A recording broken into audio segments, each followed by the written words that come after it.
이제 오늘의 말씀을 위해서 다 같이 자리에서 일어나셔서 나눌 말씀을 함께 봉독하겠습니다. 오늘의 말씀은 창세기 39장 1절에서 5절 말씀과 20절에서 23절의 말씀입니다. 구약성경 61페이지에 기록되어 있습니다. 저와 함께 한 절씩 교독합니다. 먼저 창세기 39장 1절에서 5절 말씀 제가 먼저 읽겠습니다. 요셉이 이끌려 애굽에 내려가매 바로의 신하 친위대장 애굽 사람 보디발이 그를 그리로 데려간 이스마엘 사람의 손에서 요셉을 산이라. 여호와께서 요셉과 함께 하심으로 그가 형통한 자가 되어 그의 주인 애굽 사람의 집에 있으니 그의 주인이 여호와께서 그와 함께 하심을 보며 또 여호와께서 그의 범사에 형통하게 하심을 보았더라. 요셉이 그의 주인에게 은혜를 입어 섬기매 그가 요셉을 가정 총무로 삼고 자기의 소유를 다 그의 손에 위탁하니 그가 요셉에게 자기의 집과 그의 모든 소유물을 주관하게 한 때부터 여호와께서 요셉을 위하여 그 애굽 사람의 집에 복을 내리심으로 여호와의 복이 그의 집과 밭에 있는 모든 소유에 미친지라. 계속해서 20절부터 교독을 이어가겠습니다. 제가 먼저 읽겠습니다. 이에 요셉의 주인이 그를 잡아오게 가두니 그 옥은 왕의 제수를 가두는 곳이었더라. 요셉이 옥에 갇혔으나 여호와께서 요셉과 함께 하시고 그에게 인자를 더하사 간수장에게 은혜를 받게 하시니 간수장이 옥중 죄수를 다 요셉의 손에 맡김으로 그 재반 사물을 요셉이 처리하고, 함께 읽겠습니다. 간수장은 그의 손에 맡긴 것을 무엇이든지 살펴보지 아니하였으니 이는 여호와께서 요셉과 함께 하심이라. 여호와께서 그를 범사에 형통하게 하셨더라. 아멘. 자리에 앉으시겠습니다. 이제 담임 목사님께서 나오셔서 피할 수 없다면 순종으로라는 제목으로 말씀을 전해 주시겠습니다. 할렐루야. 순전한 교회 주일 예배에 참여하시는 여러분 모두를 주님의 이름으로 환영합니다. 인사 나누실까요? 사랑하고 축복합니다. 사랑하고 축복합니다. 네, 잘 오셨습니다. 광고 드린 것처럼 이번 주 금요일, 토요일 우리 예담 뉴스 아이들 겨울 수련회 갑니다. 겨울 수련회 가는데요. 1박 2일 동안 다른 무엇보다 큰 은혜 받고 올 수 있도록, 저는 우리 예담 담당하는 전우정 전사님께 다른 거 안 바란다고, 우리 애들 방언 받고 오면 될 것 같다고 이렇게 얘기해서 불이 임해야 됩니다. 그래서 전사님 혀에 불이 임할 수 있도록 함께 기도해 주시면 감사하겠습니다. 얼마나 부담스러울까요? 제가 경험한 건, 저는 수련회 갔다 올 때마다 어렸을 때 변화가 있었던 것 같아요. 어머니 아버님께 존댓말을 수련회 갔다 와서부터 쓰기 시작했어요. 강사님이 너희도 언제까지 부모한테 뭐 했어 이러겠냐, 부모님께 감사하는 마음 가지고. 이 성경과 상관없는데 그 말이 그렇게 꽂히더라고요. 그래서 딱 들어가자마자 아버지 어머니 그랬더니 너무 당황스러워 하시는 거예요. 아니, 수련회만 갔다 오면 가정에 평화가 임하는 거죠. 하나씩 바뀌니까. 우리 예담 아이들도 그런 은혜가 있었으면 좋겠습니다. 그래서 애들이 또 바뀌어야 가정의 평화가 더 임합니다. 그래서 그런 역사가 있을 수 있도록 계속 부담 주는 것 같은데, 하여간 함께 기도해 주시고 1박 2일 동안 은혜의 잔치 될 수 있도록 기도해 주시고요. 전교인 리트릿은 무조건 다 꼭 참석해 주시기 바랍니다. 교회는요, 사교 집단이 아닙니다. 그러니까 내가 원하는 사람들하고만 만나는 곳이 아니에요. 여러분, 그건 잘못된 신앙입니다. 교회는 나랑 맞지 않는 사람들과 예수 그리스도의 이름으로 함께 모여 한 가족이 되고 함께 어울리면서 서로가 하나 되는 시간들을 통해서 성화를 이루는 겁니다. 예수님 닮아가려면 교회가 필요해요. 그래서 우리를 교회로 부르신 거거든요. 그 부르심을 좀 확인하는 시간들을 우리가 가져야 됩니다. 나랑 모르는 사람들과도 교제도 하고 이야기도 나누고 함께 기도도 하고 예배도 하면서 그렇게 좀 교회를 소개하고 서로를 알아가는 시간들을 가지려 하니까요. 오늘 돌아가시면서 다 이 QR코드 찍으셔서 신청해 주시면 감사하겠습니다. 그리고 광고 또 반복해서 죄송하지만 이게 중요하기 때문에 저희가 단기 선교를 처음으로 갑니다. 6월에 가는데 말레이시아로 가요. 주일에 출발, 주일 오후에 예배 드리자마자 출발해서 이제 금요일 새벽에 도착하는 일정인데, 이 일정 동안 9개의 지역의 교회들을 돌아보고 올 겁니다. 이번 여행의 선교 여행의 주된 목적은 사실은 우리가 섬기는 것도 있지만 선교를 배우는 시간이 될 거예요. 선교지를 경험하는 시간이 될 거예요. 오지로 들어가는데 그 지역에 어떻게 사람들이 예배하면서 하나님 앞에 나아가는지를 보면서 오히려 우리가 도전받는 시간이 될 거예요. 그래서 저도 가고요. 저희 애도 어찌됐든 한번 데리고 가려고 합니다. 그래서 함께 좀 배우면서 도전하면서 선교를 배울 수 있는 시간이 될 거라고 생각되거든요. 우리 성도님들 많이 가시면 좋겠어요. 그래서 함께 신청해 주시고 3주 동안 신청해 주셔서 함께 선교지 경험하고 돌아오는 시간 되었으면 좋겠습니다. 내년에는 이 성지순례도 계획하고 있습니다. 그래서 내년에는 성지순례 가면 그때도 또 다 같이 함께 가시는 은혜 있었으면 좋겠습니다. 네, 할렐루야. 기도하고 말씀 전하겠습니다. 하나님, 오늘 우리에게 주시는 말씀 두렵고 떨림으로 대하며 주님 앞에 서기 원합니다. 성령이 우리에게 가르쳐 주시고 요셉이 누린 하나님의 은혜, 하나님의 형통, 하나님과의 동행이 나의 이야기가 될 수 있도록 이 시간 성령이여 충만하게 역사하셔서 말씀의 씨를 우리의 삶 가운데 심게 하여 주시옵소서. 감사드리며 예수 그리스도 이름으로 기도합니다. 아멘. 인생을 살면서 내가 원하는 것만, 좋아하는 것만 하면서 살 수 있다면 얼마나 좋겠어요. 그런데 비율로 보면 내가 원하는 것보다 원하지 않는 걸 해야 될 때가 사실은 더 많은 게 우리의 인생이 아닐까 싶습니다. 내가 원하는 것만 하면서 살아갈 수 없다는 것을 깨달을 때 쉽지 않죠. 원하지 않는 환경과 원하지 않는 사람들, 그 속에서 살아간다는 게 여간 어려운 일이 아닙니다. 예를 들어 본다면 남자분들에게는 군대의 시간이 그런 시간이 아닐까요? 정말 원하지 않는 장소와 환경과 상황에서 내 기질과 습성과 내가 살아왔던 습관과 전혀 다른 곳에서 살아내야 하는 그 시간은 경험해 보시면 아시겠지만 저는 이제 테니스 병이었기 때문에 그런 말 하면 안 되는데 그래도 테니스 병도 끔찍했습니다. 사실은 굉장히 쉽지 않죠. 결혼을 하고 나서도 잘못하면 가정이 그런 곳이 되더라고요. 집에 잘 안 들어가려고 하고. 만약에 가정이 온전하게 화목함을 이루지 못하고 선다면 절대로 그러지 말아야 하고 우리 교회에서는 아무도 그런 분이 없으시겠지만 가정도 그런 곳이 될 수 있습니다. 피할 수 없는 곳. 지긋지긋한 형제가 있을 수 있고요. 지긋지긋한 부모님이 있을 수 있고 자녀가 있을 수 있습니다. 그러지 말아야 되는데 부부관계도 그럴 수 있습니다. 어디 그뿐인가요? 직장도 그런 곳일 수 있습니다. 모두에게 직장이 나의 꿈을 이루는 곳일 수 있겠지만 사실은 그런 분들보다 그러지 않은 분들이, 제가 그래서 직업 관련해서 선호도 조사 얼만큼 만족하고 있나 하는 것들을 봤더니 보통이다 불만족하고 그냥 잘 모르겠다는 사람들, 그리고 만족하지 못한다는 사람들이 70%예요. 진짜 만족한다고 하고 살아가는 사람은 국민의 30% 정도밖에 되지 않더라고요. 그런 지긋지긋한 일상의 반복. 만약에 여러분들이 그런 상황에 놓이게 된다면 여러분들은 어떤 생활을 하면서 그 상황을 이겨내십니까? 저는 돌아보면 되게 후회되는 시간들 중에 하나가 군대에서의 시간이었던 것 같아요. 제가 미리 이 말씀을 깊이 묵상했다면 피할 수 없는 자리로 들어갔을 때 그렇게 살지 않았을 텐데, 피할 수 없는 자리에서 그냥 시간 가기만을 기다리며 살아왔던 그 시간들이 참 많이 후회되는 것 같아요. 여러분, 어떤 분은 지금 여러분들이 말씀을 듣고 있는 지금의 상황이 바로 그런 상황일 수도 있을 것 같아요.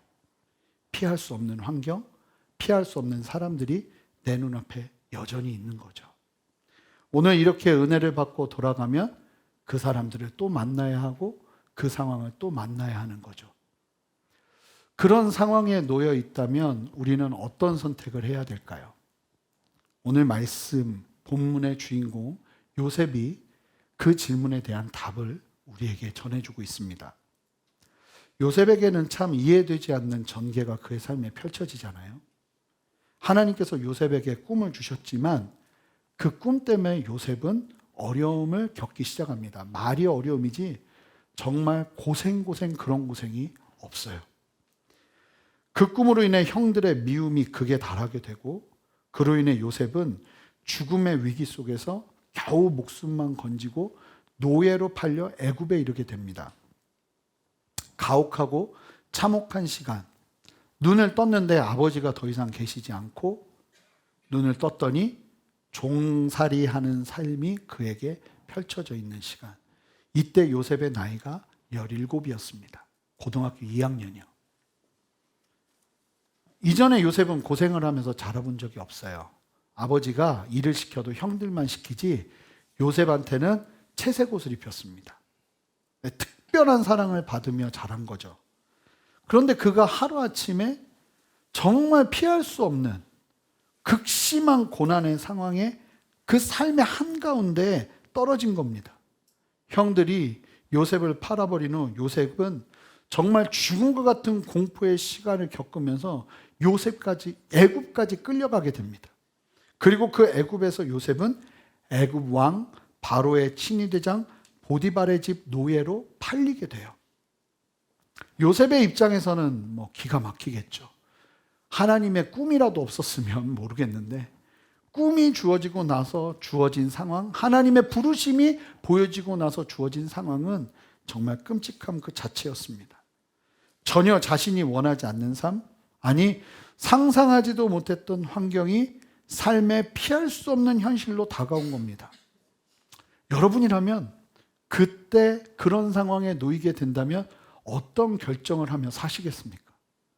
놀라운 것은 요셉은 이제 보겠지만 어떤 상황에서도 환경에서도 계속 같은 걸 붙잡으며 섭니다. 자, 그것이 무엇인지 함께 볼 텐데 2절 말씀을 한 목소리로 읽어보겠습니다. 여호와께서 요셉과 함께 하심으로 그가 형통한 자가 되어 그의 주인 애굽 사람의 집에 있으니. 이해되지 않죠. 비전과 다른 상황이 펼쳐졌고, 그런데 중요한 사실은 무엇이냐면 하나님이 요셉과 함께하고 있다는 거예요. 요셉의 이야기에서 하나님이 요셉과 함께한다는 표현이 여기 2절에서 처음 등장합니다. 요셉이 사랑받고 부모님과 함께 있을 때 그때 등장하는 게 아니고 요셉이 가장 당황스럽고 힘들고 어렵고 고통스러운 상황이 펼쳐지자 그 상황에서 나오는 이야기가 뭐냐면 하나님이 함께 하신다는 거예요. 여러분, 여러분들에게 하나님이 그런 상황에 함께 하신다면 여러분들은 무엇을 기대하시겠어요? 저는 하나예요. 노예에서 풀려나는 거죠. 그런데 놀라운 사실이 뭐냐면 당장 노예에서 해방돼야 될 것 같은데 하나님이 함께 하시는데도 여전히 요셉은 그 집에 있었다는 거예요. 그 집에 거했다는 거예요. 하나님이 요셉과 함께 하시는데 요셉은 여전히 노예예요. 무엇을 말합니까? 그럴 수 있다는 거예요. 하나님이 여러분들과 함께 하셔도 여러분들의 직장에 그 지긋지긋하게 나를 괴롭히는 직장 상사는 여전히 건강하게 아침에 일찍 나와서 나를 맞이할 수 있다는 거예요. 여러분, 그렇게 가족들 중에 나를 괴롭히는 누군가가 어디 아프기라도 해야 될 텐데 하나님이 그렇게 함께 하시는데 너무나도 건강하고 신실하게 나를 여전히 괴롭힐 수 있다는 거예요. 의심하면 안 돼요. 하나님이 함께 하시는데 나의 삶의 환경에 변화가 일어나지 않는 상황을 보면서 하나님이 나를 버리시지 않았는가 의심하면 안 된다는 거예요. 하나님은 여러분들과 함께 하십니다. 믿으십니까? 여러분들이 원하지 않는 상황이 여전히 펼쳐지고 있어도 하나님은 여러분들과 함께 하세요. 하나님께서 너무나 깊은 임재와 다스리심에서 나와 함께 하시는데 여전히 힘에 겨운 상황이 변함없이 내 곁에 있을 수 있습니다. 자, 여기서 중요한 말씀을 나누겠습니다. 그럴 때 우리가 해야 되는 게 뭔지 아십니까? 하나님이 막 은혜를 주시고 함께 하시는데 이 지긋지긋한 상황이 변화가 되질 않아요. 때로는 하나님이 변화시키시기도 하세요. 하지만 변화되지 않는 상황도 있어요. 여러분, 그럴 때 우리가 뭘 선택해야 되는지 아십니까? 그럴 때는요, 기억하세요. 그 자리를 벗어나려고 몸부림치지 마세요. 하나님과 동행하는 데 집중하세요. 아멘. 이것은 영적 원리예요. 여러분, 굉장히 하나님이 나와 함께 하시는데도 상황이 바뀌지 않잖아요. 그러면요, 여기 떠나야지 할수록 못 떠날 가능성이 커요. 거기에 집중하지 말고요, 하나님이 나와 함께 하시는 거에 집중하기 시작하시는 저와 여러분 되시기를 바라요. 어리석은 제가 그렇더라고요. 저는 보니까 막 너무 괴로운 상황에 놓일 때가 여럿 있더라고요. 근데 그때마다 떠나야지 하는 생각에 사로잡히면 죽어도 그 상황을 이겨내지 못하더라고요. 그런데 거기서 하나님의 동행을 경험하면서 살만해지니까 길이 열려요. 참 신기해요. 그러기까지 5년이 걸리기도 하고 7년이 걸리기도 하고 3년이 걸리기도 하고 뭐 그러더라고요. 이게 쉽지 않아요. 그 상황에서 내가 할 수 있는 모든 것을 다해서 하나님과 친밀함을 경험하며 거기서 웃고 평안하고 감사를 누릴 수 있는 상황까지 내가 올라가는데 시간이 많이 걸려요. 그런데 놀라운 것은 그렇게 하나님과의 친밀함을 경험하기 시작할 때 하나님께서 우리의 삶에 다른 일들을 하시기 시작해요. 여러분, 이 영적인 원리를 깨달으시고, 그러니까 나 여기 내보내줘요. 평생 그러면 굉장히 안타까워지는 거예요.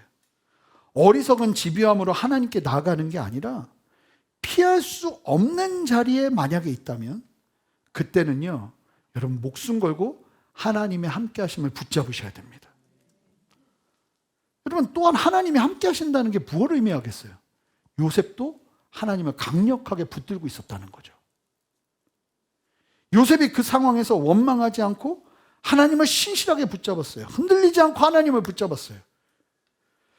고난의 자리에서, 내가 피할 수 없는 자리에서 내가 만약에 하나님과의 함께 하심을 누리기 시작하면요, 여기에는 힘이 붙습니다. 힘이 붙어요. 기억하시기 바라요. 그 자리에서 만약에 내가 그 지긋지긋하고 힘들고 어려운 그 자리에서 하나님의 함께 하심을 경험하면서 영적으로 내가 하나님과 교제하고 동행하면서 그렇게 하나님과 함께 서기 시작할 때 어떤 은혜가 임하는지 아십니까? 어떤 힘이 붙는지 아십니까? 오늘 2절 말씀 다시 보여주시면 형통의 은혜가 임합니다. 거기서 형통이 시작되는 거예요. 여러분, 갑자기 내가 어떤 상황을 만나 그런 게 아니고요, 내가 그 피할 수 없는 자리에서 하나님과의 친밀함을 누리는 영적인 훈련이 되면요, 그리고 내가 그 자리에서도 변함없이 하나님을 붙잡기 시작하면요, 하나님이 그 시간과 변화를 통해서 일하기 시작하는데 그게 무엇으로 드러나냐면 형통으로 드러나요. 요셉이 하나님과 함께 하시자 형통한 자가 되기 시작합니다. 피할 수 없는 곳에서 하나님과 동행하니 그곳에서 형통하기 시작해요. 형통은 대박 나는 게 아니에요. 형통한데 노예로 여전히 있어요. 나중에 보시면 형통한데 죄수로 여전히 있어요. 그런데 형통해요. 이 형통을 이해하시기 바라요. 이 성도들에게 있어지는 형통이에요. 이런 거면 나 형통 별로 바라지 않는데 이러시면 안 돼요. 진짜 이게 굉장한 파워예요. 제가 이제 우리가 계속 보게 될 텐데 3절을 보세요. 자, 그 형통이 무엇이었는지 보시면 3절 보시면 함께 읽습니다. 그의 주인이 여호와께서 그와 함께 하심을 보며 또 여호와께서 그의 범사에 형통케 하심을 보았다. 일단 요셉이 나는 야훼 신앙을 갖고 있다고 분명하게 자기 정체성을 드러냈어요. 그러니까 야훼 하나님에 대한 이해가 전혀 없는 애굽에서 요셉이 믿는 하나님을 보기 시작해요. 근데 뭔가 다른 거예요. 형통하기 시작하니까 요셉에게서 하는 일들 속에서 뭔가 다른 한 끝이 보이기 시작하는 거예요. 여러분, 이 다른 한 끝과 기름 부심은 하나님과 함께하는 은혜 속에서 흘러가는 거예요. 내가 하는 일이 재정의 일이다, 아니면 행정에 관련된 일이다, 교육에 관련된 일이다, 아니면 뭐 또 다른 다양한 엔터테인먼트에 관련된 일이다, 만약에 그런 일들을 한다 치면 그 일들 속에서 형통이 경험되려면 반드시 무엇이 있어야 되냐면 하나님과 함께하는 시간이 내 안에 있어야 돼요. 그게 없으면 기름 부음이 흘러가지 않는 거예요. 형통의 역사가 그렇게 펼쳐지면서 4절, 5절의 일이 벌어집니다. 자, 함께 읽습니다. 4절, 5절 시작. 요셉이 그의 주인에게 은혜를 입어 섬김에 그가 요셉을 가정 총무로 삼고 자기의 소유를 다 그의 손에 위탁하니 그가 요셉에게 자기의 집과 그의 모든 소유물을 주관하게 한 때부터 여호와께서 요셉을 위하여 그 애굽 사람의 집에 복을 내리심으로 여호와의 복이 그의 집과 밭에 있는 모든 소유에 미친지라. 이 애굽의 두 번째 2인자였던 보디발의 집의 수준은 재벌가라고 보시면 됩니다. 그 집의 전체적인 소유를 맡기 시작하면서 이 요셉이요, 무엇을 배우는지 아십니까? 하나님의 형통을 통해서 하나님의 뜻이 이루어지거든요. 행정력을 배우기 시작해요. 이게 단순하게 집의 집사 수준이 아니에요. 보디발이 아내에 관련된 것만 제외하고 모든 걸 다 맡긴 거예요. 음식 빼고 다 맡긴 거예요. 음식은 뭐 안전해야 되니까 음식 맡은 사람이 따로 있을 테고, 요셉이 요리까지 잘했겠어요? 세상 사람들이 다 그렇게 잘하지 않습니다. 뭐 그러니까 요리는 따로 하더라도 그 외에 모든 건 다 다루면서 이 행정력을 배웁니다. 하나님께서 우리에게 그렇게 기도하고 비전을 주시고 상황을 주셨는데 피할 수 없는 상황을 주신다면 여기서 우리가 배워야 될 게 반드시 있어요. 그걸 머리로 생각할 필요 없이 하나님과 순종하다 보면 하나님이 그 상황들 속에서 형통의 역사를 이루기 시작해요. 그걸 보기 시작하면서 하나님이 나를 여기 왜 부르셨는지를 확인하기 시작하는 거예요. 물론 처음부터 하나님이 우리에게 비전을 주셔서 하는 일들 속에서 비전을 성취하고 가는 경우도 있지만 사실은 이 경우는 아주 극히 드문 경우고요. 대부분은 요셉의 걸음을 걷습니다. 내가 왜 이걸 하는지 모르겠네. 그런데 그 안에서 하나님과 함께하기 시작하면서 하나님과 동행하기 시작하면서 하나님의 형통의 역사가 일어나기 시작하면서 내 방향성이 보이기 시작하는 거죠. 요셉이 행정력을 갖게 돼요. 그렇게 흠없이 하나님과 동행하며 형통의 걸음을 걸은 요셉인데 그에게 또 다른 시련이 찾아오죠. 바로 주인 보디발의 아내의 유혹과 그 유혹 속에서 하나님을 경외하며 결정한 것 때문에 쓰게 되는 누명입니다. 기가 막힌 일이죠. 그런데 그 누명을 쓰는 과정에서도 요셉이요, 변함없이 하나님을 경외하는 선택을 하고요. 요셉이 항변하지 않아요. 억울하다고 이야기하지 않아요. 그러니까 요셉을 더 어렵게 하죠. 하나님을 경외한 결과로 요셉이 무엇을 경험하냐면 억울한 누명을 쓰고 성범죄자로 옥에 갇히게 됩니다. 성범죄자로. 노예보다 더 끔찍한 밑바닥이 있을까 했더니 하나님이 직접 파서 보여주시는 거예요. 너에겐 더 끔찍한 길이 있어 하고 보여주신 상황이 펼쳐진 거예요. 결백했고 하나님을 경외하며 보낸 10년의 생활이 있었지만 다 물거품이 되는 순간입니다. 그 절망적인 상황, 피할 수 없는 곤란한 상황에서 참으로 놀라운 건 요셉의 변함없는 믿음의 걸음이에요. 자, 거기서 또 뭐 할까요, 요셉이? 20절부터 23절 여러분의 목소리로 함께 읽어주세요. 읽겠습니다. 시작.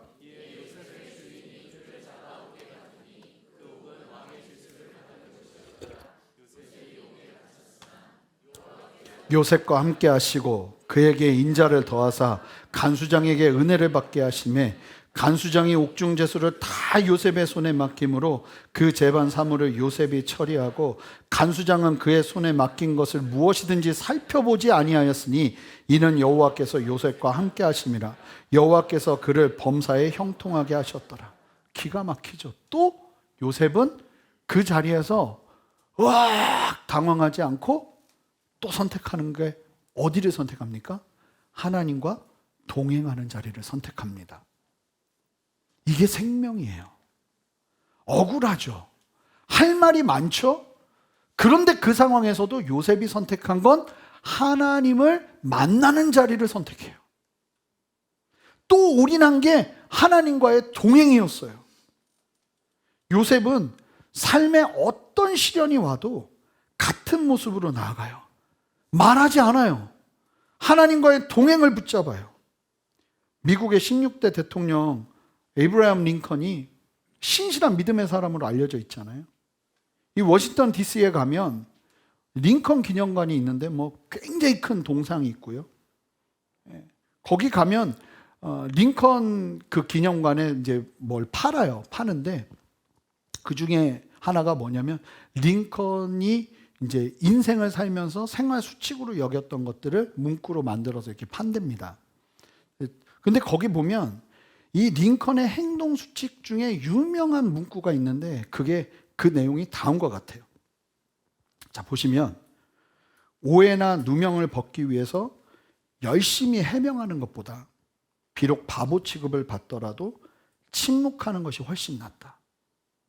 철저하게 말할 수 있고 항변할 수 있어도 이 링컨이라는 사람이 그 안에서 이야기하고 따져서 설득해서 걸음을 걸어낸 게 아니라 마치 요셉의 걸음처럼 침묵하고 그저 그가 믿는 신앙 안에서 최선을 다하는 성실로 그의 걸음을 걸어가면서 대통령의 자리까지 오른 거예요. 굉장히 도전이 되죠. 여러분, 요셉이 바로 그 걸음을 걸은 겁니다. 그러면서 하나님과 또 동행하고 거기서 또 뭘 경험해요? 간수장이 요셉을 좋아해요. 이뻐해요. 믿어주기 시작해요. 여러분 보세요. 하나님과 동행하는 자리에서는 반드시 만남의 축복이 함께합니다. 제가 잘 아는 형님처럼 모시는 목사님이 계신데 이 목사님이 좀 내성적이세요. 그래서 본인이 항상 그런 얘기를 했어요. 이 청소년기 때 친구들이 같이 모여 있어서 막 웃다가 나도 한마디 거들면 애들이 다 이제 사라지는. 그러니까 완전히 그 피스 브레이커죠. 기쁨 브레이커예요, 완전히. 그러니까 뭐 친구가 없는 거예요. 그런데 놀라운 얘기를 하는데 뭐냐면 내가 하나님 안에 변화되고 하나님과 동행하기 시작하고 하나님의 마음을 가지고 나가기 시작하니까 사람들이 붙더라는 거예요. 인생에 아주 따뜻한 경험을 그때부터 시작한 거죠. 근데 이런 역사가 실제로 있어요. 보세요. 보디발의 눈에 들고 보시면 간수장의 눈에 듭니다. 근데 그 전에 어떤 이야기가 있습니까? 하나님과 함께하는 시간이 있어요. 그러니까요, 하나님과 함께하는 사람은 세상에 가면 모두가 우리를 기뻐할 수는 없겠지만 이상하게 나를 좋아해주고 사랑해주는 사람들을 만나는 만남의 축복이 있어요. 그러면서 이 요셉이 하나님과 동행하면서 또 어떤 일이 벌어집니까? 보시죠. 정치범 수용소에서 정치범들을 다 관리하고 다스리는 일들을 하면서 거기서 형통의 역사를 봅니다. 그러면서 요셉은 또 뭘 보기 시작해요? 이제 행정력을 배웠다면 정치력을 배우게 되는, 쉽게 말하면 정치학과보다 더 실제적인 정치력, 애국 왕실의 정치력을 거기서 배우게 돼요.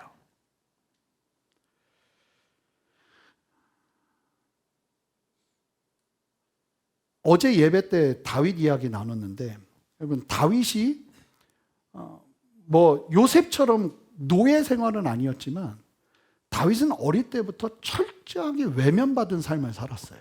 피할 수 없는 자리에 있었어요. 들에서 양치는 일이었죠. 들에서 양치는 일들 속에서 도대체 뭘 할 수 있을까요?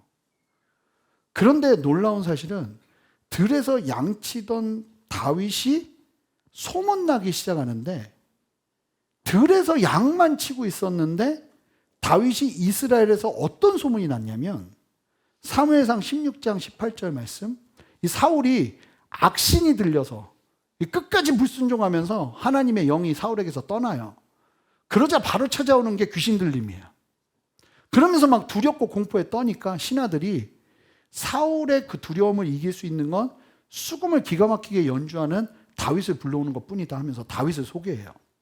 16장 18절 보면 소년 중 한 사람이 대답하여 이르되 내가 베들레헴 사람 이새의 아들을 본즉, 이새의 아들 다윗이에요.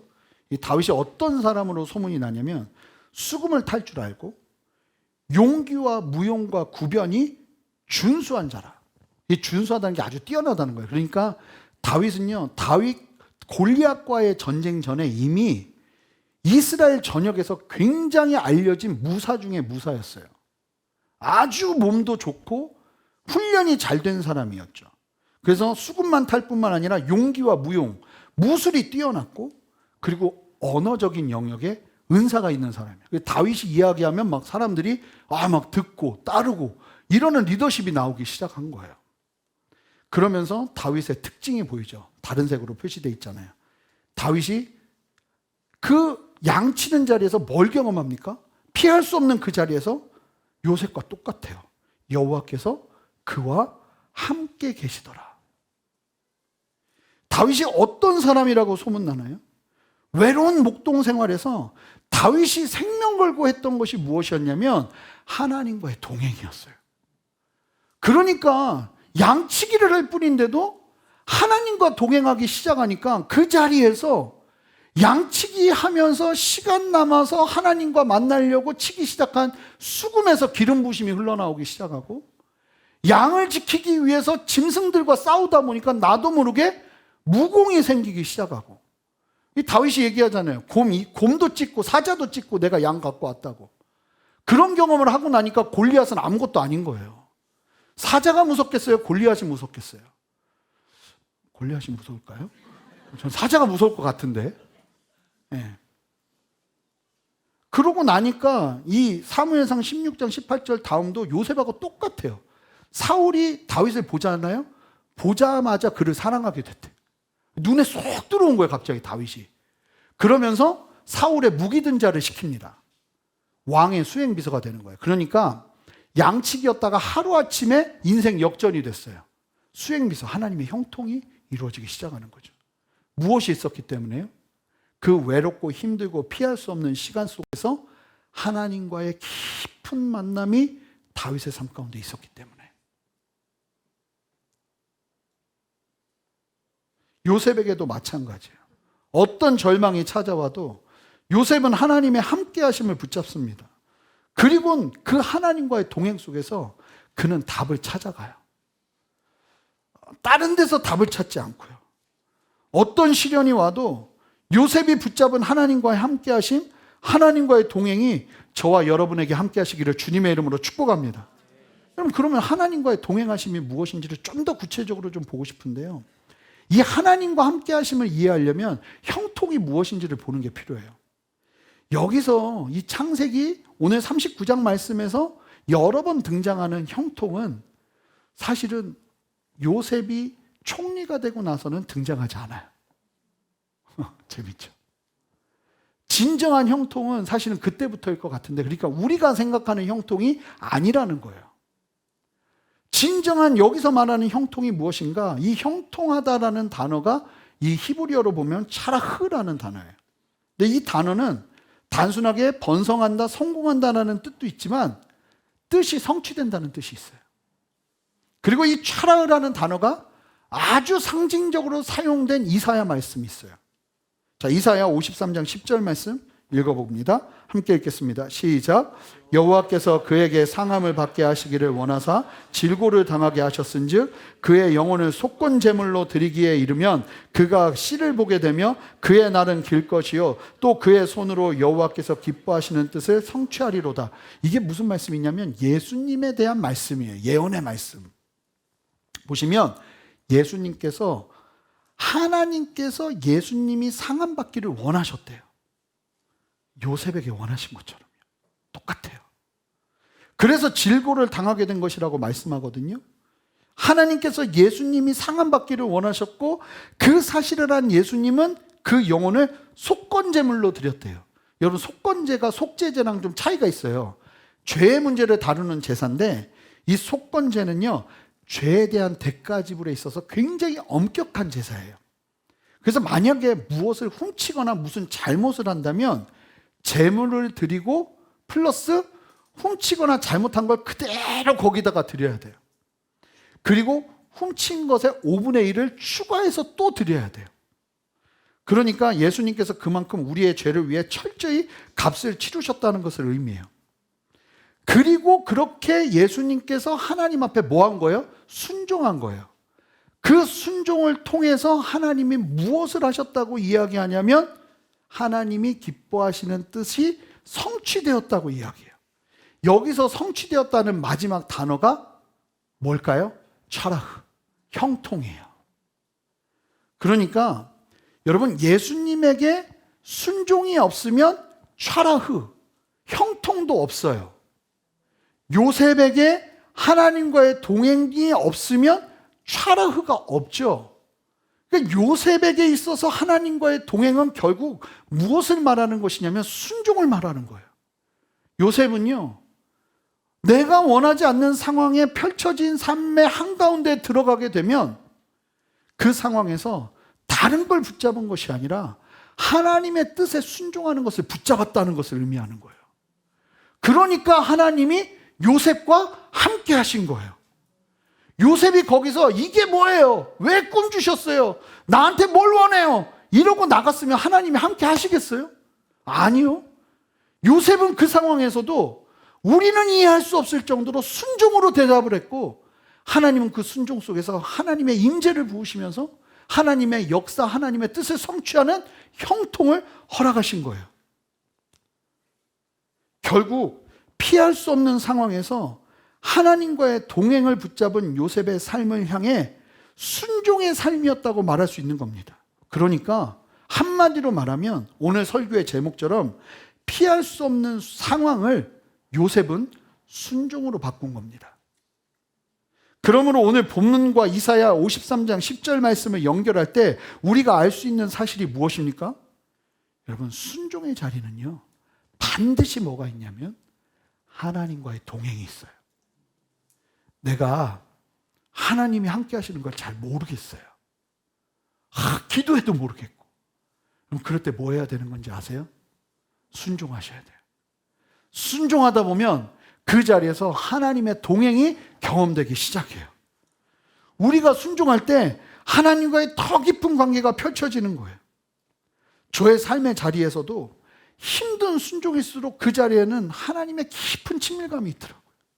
아브라함이 그의 아들 이삭을 바치고 나니까 그 순종 속에서 하나님께서 이삭을 살리시고, 뿐만 아니라 여호와 일에 하나님께서 준비하시고 예배하시며 그 일을 이루고 나니까 하나님이 아브라함을 너무 기뻐하시면서 약속을 다시 한번 확인하시고 내가 너의 믿음을 확실하게 보았다 하면서 기뻐하시면서 하나님과의 더 친밀함을 누리기 시작하잖아요.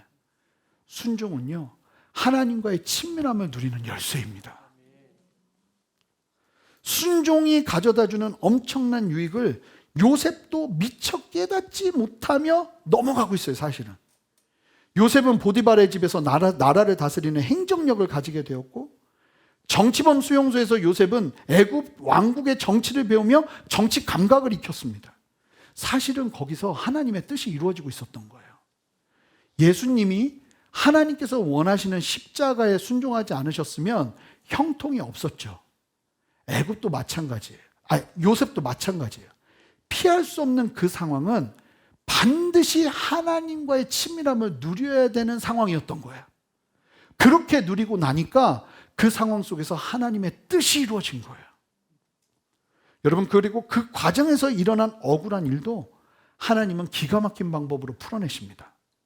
그러니까 하나님과의 친밀함만 누리면, 하나님과 동행하는 삶만 누리면 사실은 다른 여러 문제들을 우리는 쉽게 해결할 수 있어요. 그 문제가 뭡니까? 보디발 아내의 문제로 일어난 억울함이죠. 이 요셉이 총리가 될래도 요셉의 죄명이 너무 질이 안 좋아요. 성범죄자예요. 간통죄라고요. 그런데 이 요셉이 왕의 총애를 받아서 총리가 되는 과정에서 어떻게 총리가 되느냐? 기가 막히게 하나님이 그 상황을 푸시는데, 창세기 41장 45절 함께 읽습니다. 함께 읽어보겠습니다. 그가 요셉의 이름을 사브나 바네아라 하고 또 온의 제사장 보디베라의 딸 아스낫을 그에게 주어 아내로 삼게 하니라. 요셉이 나가 애굽 온 땅을 순찰하니라. 요셉이 애굽 총리로 세워지자 애굽 왕 바로가 요셉에게 신부를 정해줍니다. 그런데 신부가 누구라고 이야기합니까? 온의 제사장 보디베라의 딸 아스낫을 아내로 맡게 합니다. 여기서 말하는 보디베라가 누군지 아세요? 보디발. 사실 똑같은 사람이에요. 유대인들의 성경 주석인 미드라시를 보면 그 유대인들이 이 구약의 성경을 충분히 역사 속에서도 해석하면서 이 주석을 다는데, 보디베라는 요셉이 노예였을 때 주인이었던 보디발이라고 말합니다. 요셉의 당시 죄명이 성범죄자였죠. 그런 요셉이 애굽의 총리가 될 때에는 그 혐의를 벗어버릴 수 있는 계기가 필요했어요. 그런데 가장 좋은 방법이 뭐냐면 보디발이 자신의 딸을 요셉에게 준다면 요셉이 억울했다는 걸 모두에게 증명할 수 있는 길이 되는 거예요. 그러면서 요셉이 당당하게 총리가 됩니다. 그러니까 나를 잡아 넣었던 나의 주인이었던 보디발이 나의 장인어른이 되어버린 거예요. 생각해 보세요.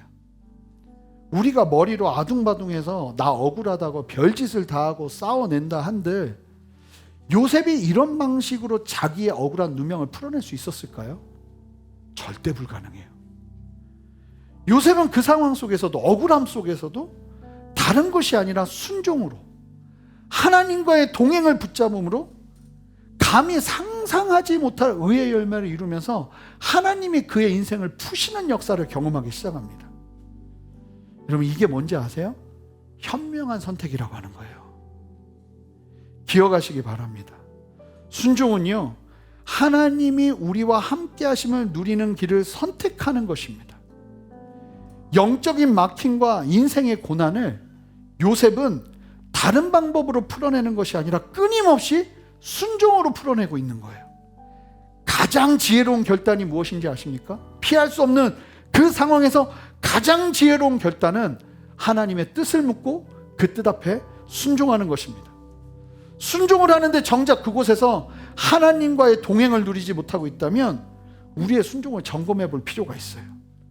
순종은 우리를 하나님과 가까운 자리로 이끌 뿐만 아니라 우리를요, 형통의 자리로 이끕니다. 여러분 말로 풀어내지 마시기 바라요.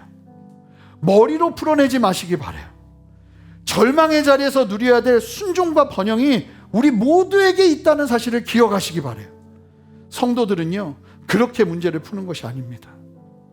여러분, 고난의 자리에서 누리는 하나님의 형통 경험해야 되지 않겠습니까? 하나님은 나의 삶에도 순종 안에서 나의 하나님과의 동행을 누린다면 그 삶의 자리에서, 그 직장의 자리에서, 그 환경의 자리에서 형통의 길로 우리를 이끄실 거예요. 그 믿음 가지고 오늘 이 예배 시간에 하나님 앞에 결정하자고요. 하나님, 하나님과의 동행의 자리를 이 아침에 붙들겠습니다. 하나님과 순종하며 걸어가는 걸음을 성취하겠습니다. 나를 통해 하나님의 형통을 허락하여 주시옵소서. 함께 기도하겠습니다. 하나님, 우리와 함께 하시는 주님 감사합니다. 오늘 이 예배를 통해서 하나님 우리 모두에게 아버지 순종이 무엇인지 가르쳐 주시니 감사합니다. 하나님과 동행하는 것입니다. 하나님과 함께하는 것입니다. 하나님과 함께하는 자리, 하나님과의 동행의 자리를 위해 순종을 선택하는 걸음을 통해 하나님의 형통을 경험하는 역사 보기를 원하오니 주여 함께하여 주시옵소서. 원망이 떠나가게 하시고 하나님의 다스리심의 역사를 보게 하여 주시옵소서. 감사드리며 예수 그리스도 이름으로 기도합니다. 아멘. 우리 함께 일어서시겠습니다. 우리 찬송가 438장 내 영혼이 은총 입어 찬양하며 나갑니다. 내 영혼이 은총 입어 중한 죄짐 얻고 오니 슬픔 많은 이 세상도 천국으로 와도다. 할렐루야 할렐루야 찬양하세. 내 모든 죄 사함받고 주 예수와 동행하니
이 시간 먼저 기도합니다. 하나님, 반복되는 어려움이라 해도 요셉처럼 변함없이 하나님과 동행하는 자리, 하나님이 함께 하시는 자리 붙잡겠습니다. 요셉처럼, 다윗처럼 하나님과 함께 하시는 자리를 포기하지 않겠습니다. 주여, 나와 함께하여 주시옵소서. 주여, 나를 붙들어 주시옵소서. 한 번 더 결정하며 결단하며 주님 앞에 기도하며 나아갑니다. 함께 기도하겠습니다. 하나님, 우리 안에 역사하시는 주님을 찬양합니다. 하나님, 우리에게 말씀하여 주시고 도전하여 주셔서 하나님, 다른 어떤 것보다 하나님과의 동행의 자리를 아버지 절대로 놓치지 아니하고 하나님 온전하게 누리며 섬기를 원합니다. 하나님, 함께하여 주시옵소서. 하나님과 함께하여 주시옵소서. 다른 어떤 것보다 그와 붙잡으며 섬기를 원합니다. 하나님, 직장의 자리에서 하나님의 동행을 누리기를 원합니다.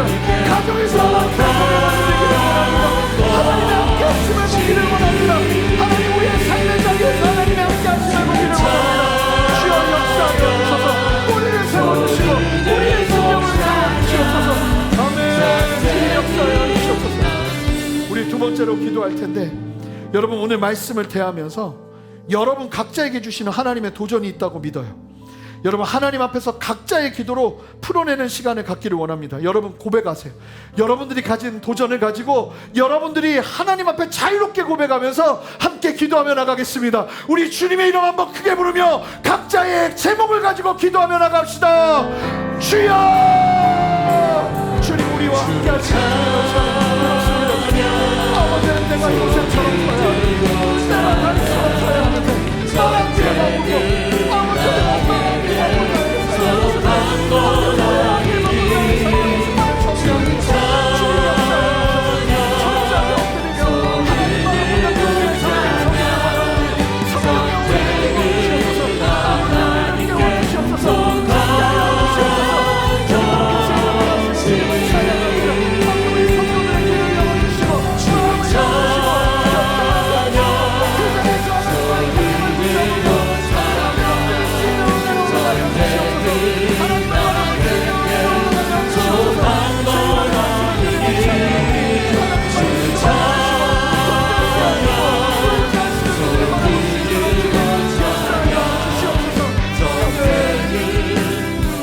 마지막으로 지진으로 고통받고 있는 시리아와 그리고 이 터키 지역에 있는 아버지 고통받는 백성들 주님 손에 올려드리며 기도합시다.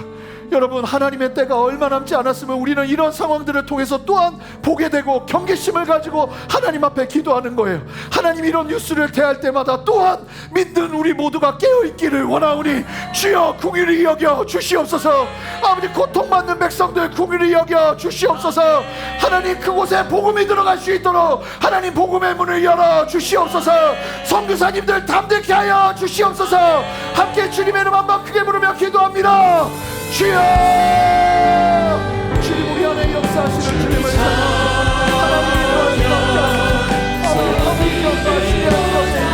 아버지, 지진으로 고통받는 백성들 하나님의 손으로 붙들어주시고 아버지의 마음을 관심과 기대와 도움으로 일어날 수 있도록 주님 역사하시고 인도하여 주시옵소서. 단숨을 이뤄낸 복음의 문을 열게 하시고 그곳에서 담대하게 승리하고 사역했던 선교사님 그 손에 주어들 열어가는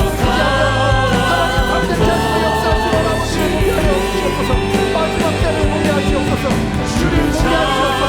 어떻게 하시옵소서. 우리 함께 찬양합시다. 전쟁은 나에게 속한 건 아니니 주 찬양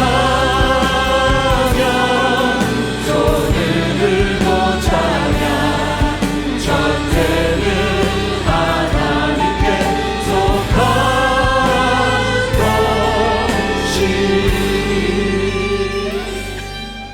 내가 나사렛 예수 그리스도 이름으로 명하는 것은 주로부터 오지 않은 모든 원망과 포기하고 좌절하고 낙심하고 낭망했던 마음들은 이 시간 예수 그리스도 이름으로 명하노니 모든 성도들의 마음 가운데서 떠나갈지어다. 하나님, 다스려 주셔서 요셉의 정신이 우리에게 있게 하여 주시옵소서. 어떠한 상황에 처한다 할지라도 언제나 같은 모습으로 나아가는 요셉처럼 아브라함도 야곱도 이삭도 흠이 있었고 실수가 있었지만 하나님, 요셉의 인생에는 흠이 기록되지 않고 있습니다. 그의 삶에 항상 변함없이 취하는 믿음의 결단을 보시고 하나님이 주신 축복을 우리도 함께 누리기를 원합니다. 하나님, 피할 수 없는 자리를 순종으로 하나님과의 친밀한 하나님의 함께 하심으로 아버지, 우리의 삶에 그 피할 수 없는 자리를 풀어내기를 원하오니 주여 함께하여 주시옵소서. 두려움들이 떠나가게 하시고 용기가 일어나게 하시고, 좌절하라고 이런 상황이 있는 것이 아니구나, 나에게 요셉과 같이 하나님과 동행해야겠구나 하는 용기가 불같이 일어나는 역사를 이 시간 모든 성도들에게 허락하여 주시옵소서. 하나님, 그렇게 믿음의 결단과 믿음의 이해로 말씀 속에서 순종하며 나가는 걸음을 통해서 행하실 하나님의 새 일을 기대합니다. 주여 역사하시고 함께하여 주시옵소서.